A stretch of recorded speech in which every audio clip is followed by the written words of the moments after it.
ទីក្រុងកែបព្រៀបបានឋានសួគ៌ពេលទស្សនាមិនដែលចំណាយវាលពូនខ្សាច់សុភាពរៀបឆាតឆាយតាមុតអនឡាយឆ្ងាយអត្រាយជំនោបរិសុទ្ធសមុទ្រខ្មែរ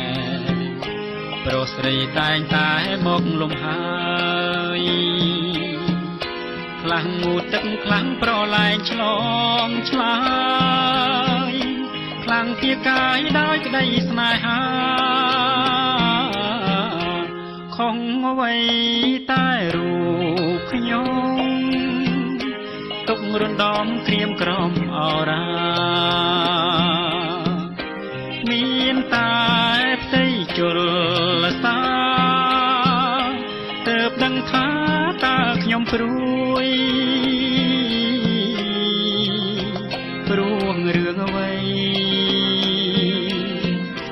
ធម្មជាតិមានគ្រប់ទាំងអស់ល្អឥតខ្ចង់ឥតទាស់ហារតីតែចំពោះខ្លួនខ្ញុំនៅខ្វះនៃគឺរូបស្រីជាគូវាសនា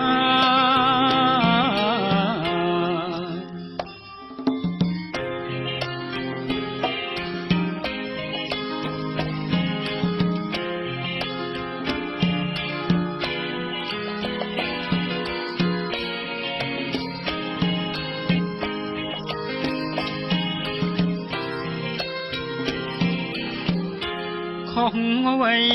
តែរូបខ្ញុំទុករំដំក្រៀមក្រំអរាមានតែផ្ទៃជលសាទើបដឹងថាតើខ្ញុំព្រួយព្រោះរឿងអ្វី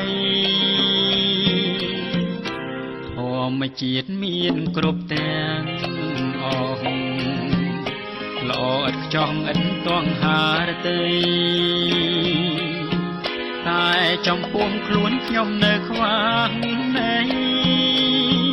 គឺរូបស្រីជាគូវាសនា